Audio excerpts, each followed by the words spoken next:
Have you ever stopped to think about what's hidden in your mind? What if I told you that there is a part of you that controls your decisions, your fears, and even your dreams, but that you almost never realize? This mysterious part, which we call the unconscious, is like a deep ocean beneath the thin surface of your consciousness. Today, let's dive into this ocean. But beware, what you find could forever change the way you see yourself. Imagine your mind is a big circle. In the middle of this circle, there is a horizontal line. Everything above that line is what you know, your thoughts, your ideas, your everyday memories. It is this part that you are now using to watch this video and try to understand these words. But beneath that line is something much bigger, much more powerful, your unconscious. It is the root of everything you think, feel, and do. Fears, phobias, hidden desires, traumas, behavior patterns that you don't even realize you have. It's all there waiting to be discovered. Now, pause and reflect. If the unconscious is so powerful, why is it hidden? Why can't we easily access this part of ourselves? The answer lies in how our minds are designed to protect what we are not ready to face. But here's the secret. What remains hidden in the unconscious does not disappear. On the contrary, it continues to influence your life, like an underwater current that changes the course of your boat without you realizing it. This is exactly why Carl Jung, one of the greatest explorers of the human psyche, dedicated his life to understanding the unconscious. For Jung, it is not enough to live on the surface. He believed that to achieve true fulfillment, we need to delve deeply and bring to the surface what is hidden. This is how he developed a revolutionary concept, individuation. But what is individuation? In Jung's words, it is the process of becoming yourself. It seems simple, but think about it. How many times have you repressed what you really feel or want to fit in with other people's expectations? Individuation is the opposite of this. It is the path to becoming complete, to integrating the conscious and unconscious in harmony, revealing your truest essence. Jung did not see individuation as a one-time event, like winning the lottery and suddenly having everything you need. For him, this process is continuous, like a journey that never ends. It is by facing the chaos of ignorance about ourselves that we become wiser, more prepared to deal with life's adversities. Each step on this journey is a confrontation with something that was hidden, an opportunity to know yourself better. But why does this matter? Because everything we leave in the shadows of our unconscious does not disappear. He returns. Irrational fears, destructive patterns, choices that seem to escape our control. These are all the unconscious trying to manifest itself. It's like a message that needs to be heard. The question is, are you willing to listen? Jung believed that by integrating these hidden parts, we gain more than self-knowledge. We gain power. We become more able to face challenges, to take advantage of the opportunities that life offers us, to resolve conflicts that previously seemed impossible. But here's the real dilemma. The path to individuation is fraught with risk. It requires courage to face the parts of ourselves we prefer to ignore. Are you willing to face your own demons? Now think about the world we live in today. How many people do you know who seem to be just surviving, stuck in empty, meaningless routines? For many, this disconnection with oneself leads them to seek security in collectivist ideologies, surrendering their individuality in exchange for belonging. But Jung warns us, giving up who we are in exchange for external acceptance will never lead to fulfillment. On the contrary, it takes us further away from our true potential. And this is where we begin to see the importance of individuation. It's a path to finding meaning in a world that often seems lost, an antidote to the despair, mediocrity, and existential boredom that consume so many lives today. Before we move on to the pillars that support this process, let me ask you, do you really know who you are? Or is a large part of your essence still hidden, waiting to be discovered? In the next chapter, we will explore how to begin to integrate these hidden parts of ourselves. Get ready because the journey is just beginning, and I promise, what comes next will challenge everything you think you know about yourself. If you could become the most complete and authentic version of yourself, what do you think it would be like? This is not a simple question, and you may not even have an answer right now. But what I'm going to show you today could change the way you see your own journey. The path of individuation, proposed by Carl Jung, is not a route for the weak. It takes courage to face the deepest parts of who you are, the ones you're afraid to face. Individuation is the process of integration. It sounds technical, but imagine this. Your mind is like a giant puzzle, with pieces scattered everywhere. Some of them are easy to find, the ones that represent your conscious memories, your daily thoughts and actions. But other pieces are hidden in dark corners covered in dust.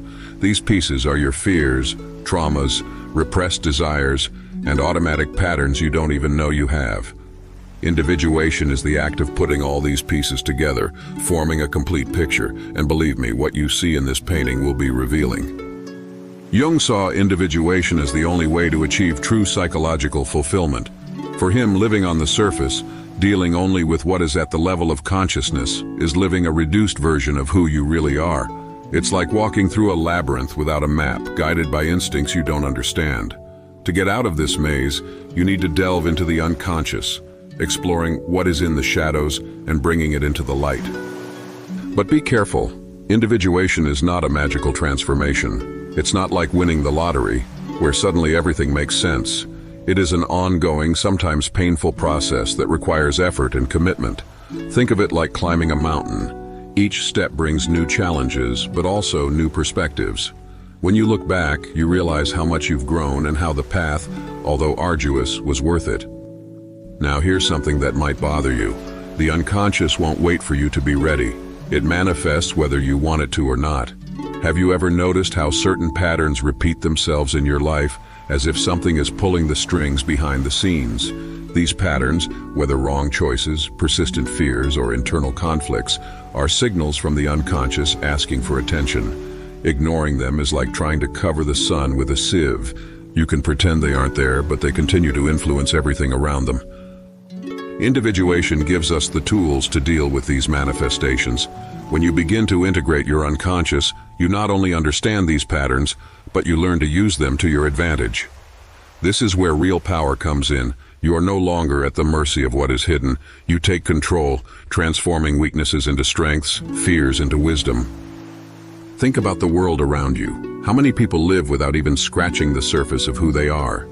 How many settle into empty routines, going with the flow without questioning? These people often become easy prey for ideologies that promise security and belonging, but actually rob them of their individuality. Jung warned that this search for external approval, at the expense of who we really are, is one of the greatest dangers of modernity.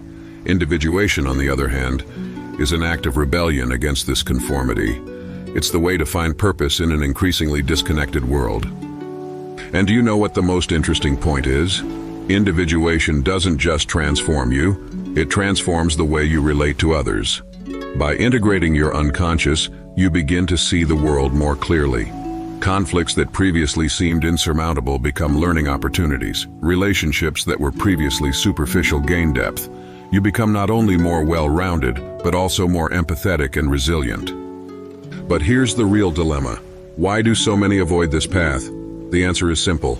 The individuation process is uncomfortable. It demands that you face your own demons, your flaws and weaknesses. It requires you to question everything you thought you knew about yourself. And yet, it is precisely in this discomfort that growth happens. As Jung said, there is no awakening of consciousness without pain. Have you ever tried to run away from who you are? Have you ever felt like there's a part of you that you prefer to keep hidden, like a secret that even you avoid confronting?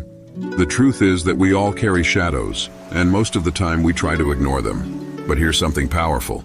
The path to fulfillment begins right where most people avoid looking within yourself. Carl Jung believed that acceptance of oneself is the first and most essential pillar for individuation. It seems simple, but it is one of the most difficult tasks a human being can face.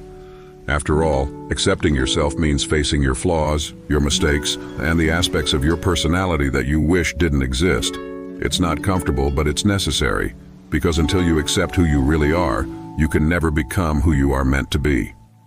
How many times have you judged yourself for not being good enough? How many times have you tried to live up to other people's expectations while ignoring your own needs? This constant struggle between who you are and who you think you should be creates a disconnect. And this disconnect is not just emotional, it affects your ability to make decisions, build authentic relationships, and even find purpose in life. But how do you begin to accept yourself when there are so many parts of you that feel wrong or inadequate? The answer lies in brutal honesty. a sincere and accurate assessment of your character. This means recognizing your strengths, but also admitting your weaknesses and failures. Not to blame yourself or punish yourself, but to understand who you really are. Because only when you know the ground you stand on can you start to build something solid. And here is the first conflict that many people face: the fear of discovering something unpleasant about themselves. It's like opening an old trunk, not knowing what you'll find inside. But Jung reminds us that the unconscious is not just a storehouse of traumas and fears. It is also the source of immense potential, creativity, strength, intuition. When you start to accept your shadows, you realize that they are not enemies. On the contrary, they are essential parts of you, waiting to be integrated. For example, imagine a person who always avoids conflicts, preferring to please others. On the surface, this may seem like a positive thing. After all, who doesn't like someone who seeks harmony? But upon exploring deeper, this person may realize that their aversion to conflict comes from a fear of rejection or not being loved. This fear, buried in the unconscious, prevents her from positioning herself and living authentically. Accepting this truth is painful but liberating, because in doing so, she begins to reclaim the power to be who she truly is without fear. And here's the second conflict. How do you balance acceptance of yourself with the desire to improve? Many people think that accepting their flaws means giving up trying to change them. But Jung saw acceptance as the first step towards transformation. You can't fix what you don't recognize. By accepting your limitations, you create a solid foundation for growth. It's like clearing the land before building a house. It can be laborious, but it's essential. In this process, Jung also teaches us something crucial: compassion for oneself. We live in a culture that values perfection, where mistakes are seen as failures. But accepting yourself means understanding that failing is part of the human experience, that every mistake is an opportunity to learn, not a reason to be ashamed. This shift in perspective is powerful. Because when you start treating yourself with compassion, you realize that you deserve to be accepted, exactly as you are. And don't think that this path is lonely. Often, seeking self-acceptance involves asking for help, whether through therapy, mind-body techniques, or even in-depth conversations with people you trust. These tools help bring to light what was hidden in the unconscious, allowing you to integrate these parts into your consciousness. It is not weakness to ask for help. It is wisdom, because no one climbs a mountain alone. Jung illustrated this journey with stories from his patients, people who faced their shadows and emerged transformed. One of them, for example, described how in the midst of the pain of confronting her past, she discovered an unexpected serenity. In the midst of so much evil, there was a lot of good, he wrote. This serenity came from acceptance of herself, her circumstances, and reality as it is. This is the transformative power of coming to terms with who you are. But now I ask you, what are you avoiding accepting about yourself? Is there something you know deep down that you need to confront but are afraid of?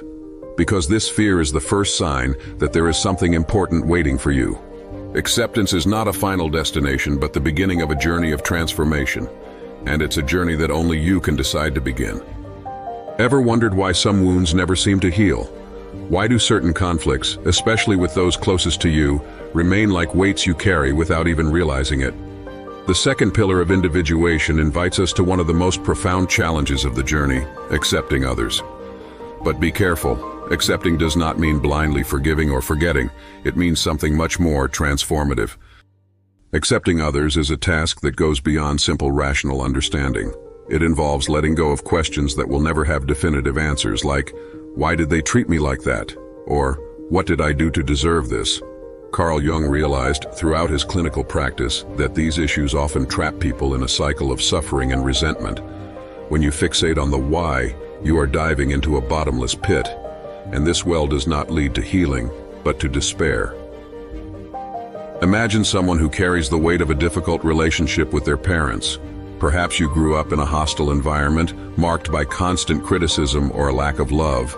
But Jung reminds us that in the search for these answers, we can get lost, because there is often no clear or satisfactory explanation. And here's the first conflict: how to accept something that seems unfair. How can we reconcile the pain we feel with the need to move forward? The answer lies in individual responsibility.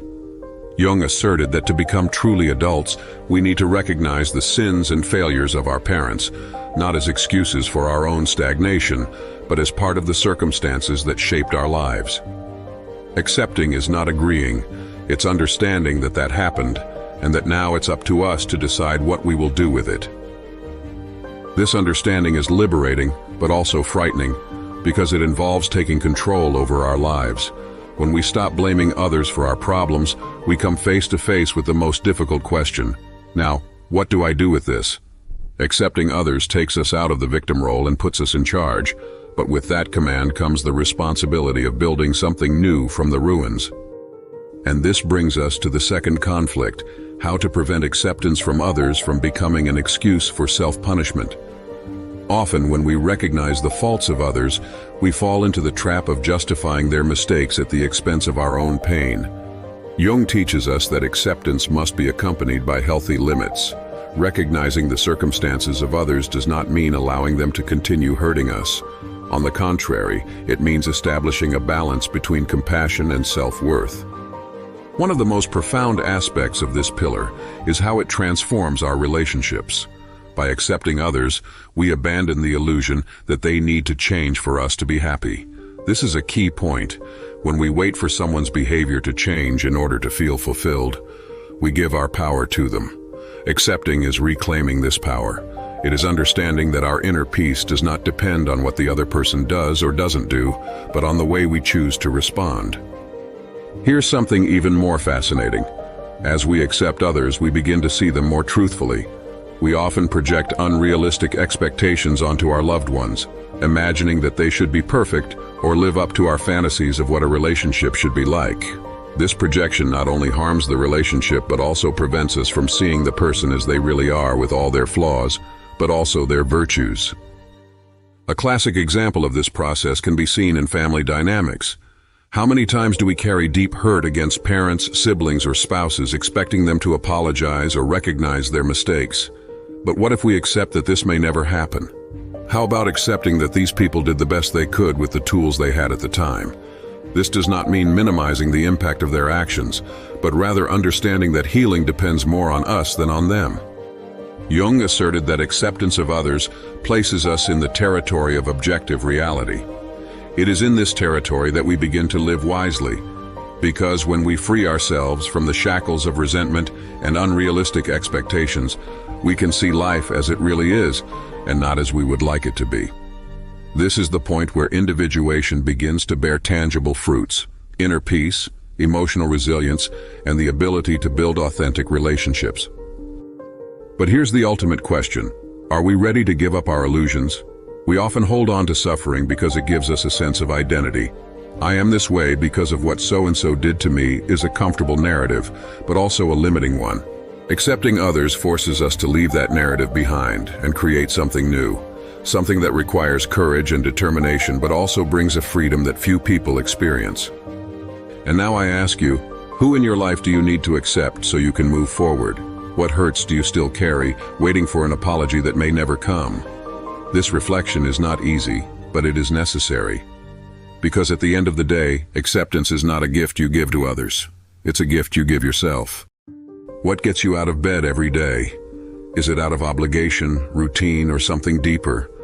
Now imagine what it would be like to wake up every morning with a purpose so strong that it guides your every decision, gives meaning to difficulties, and transforms even the simplest moments into part of something bigger. This is not a fantasy. This is the power of having a purpose in life, the third and most transformative pillar of individuation.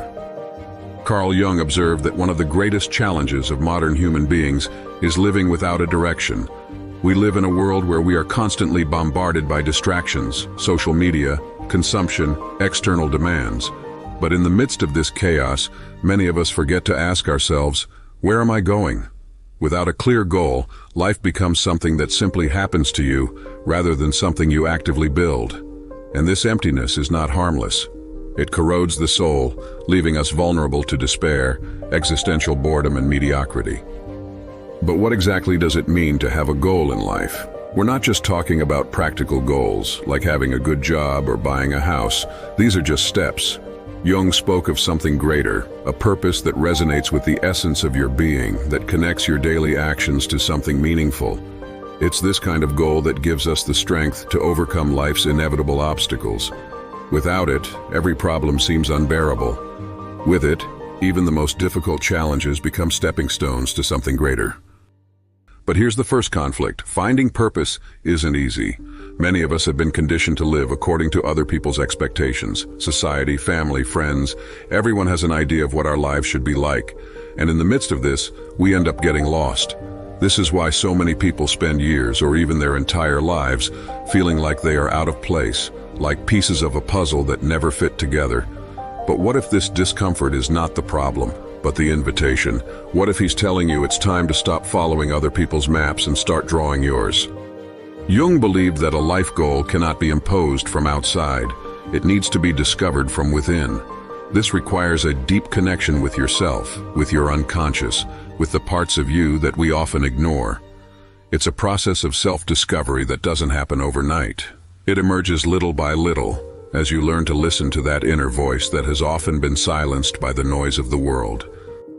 And here's the second conflict. How do you distinguish your true purpose from illusions that appear to be goals but are actually distractions? Many of us confuse status, wealth, or social approval with purpose. But these things, although they may bring momentary satisfaction, do not sustain a lifetime. Jung stated that a true goal is one that challenges and enriches you as a person, that requires courage, resilience, and growth. It is not easy, but it is exactly this difficulty that makes it significant. One of Jung's most fascinating ideas is that each person's purpose is unique. There are no two paths the same. This is why comparing your journey to others is such a dangerous trap. When you try to live up to someone else's standards, you are straying from what really matters, your own truth. Finding your purpose means having the audacity to follow a path that perhaps no one but you fully understands. But by doing so, you not only become more authentic, you inspire others to do the same. Now imagine what it would be like if each of us were living with purpose. How many conflicts could be resolved? How many people could find meaning, instead of trying to fill the void with distractions? Jung saw the purpose of life as an antidote to resentment and self-sabotage. Because when we have something to fight for, we stop wasting energy on unnecessary fights. We become builders instead of destroyers. But this brings us to a crucial question. How do we discover our purpose? Jung does not give us a formula, but he does offer us clues. He believed that dreams, passions, and even deepest fears can guide us. Often, what we avoid is exactly what we need to explore. It's as if our unconscious is constantly giving us signals, waiting for us to have the courage to follow. And here's the key point. A life goal is not something static. It evolves as you evolve. Maybe today your purpose is to overcome a trauma, and tomorrow it is to build something bigger, something that impacts other people. The important thing is to be on the move, to be committed to the journey. Because at the end of the day, purpose isn't just about where you want to go, it's about who you become along the way. Jung described this process as a dance between the conscious and the unconscious, between the inner and outer world. When you align your actions with your goal, you create a harmony that transcends everyday challenges. It's as if every decision, every effort, becomes a piece of a big puzzle that finally starts to make sense. But now I ask you, what purpose is calling you? Maybe you already have an idea but are hesitant to follow through. Maybe you're still searching, wondering where to start. Whatever the case, remember this. What matters is not having all the answers now, but being willing to look. Because this search in itself is already transformative. And this is where we conclude this journey through the 3 pillars of individuation: acceptance of oneself, acceptance of others, and having a purpose in life. Together, these pillars form the basis for a meaningful existence, for a life that is not just lived, but truly experienced. Jung leaves us with a powerful message. Don't compare your life to others. You are unique, and so will your path. The final question for you is, are you ready to walk the path that is yours alone? The challenge is great, but the potential is even greater. The decision is yours. If this content helped you reflect on your journey and find new paths, don't forget to like the video. This helps us reach more people and continue bringing you deep, transformative topics. And of course, subscribe to the channel and activate the bell to receive all notifications. This way, you don't miss any new videos and follow along with us on this incredible journey of self-knowledge and evolution. Let's build a community of curious and aware minds. Until the next video.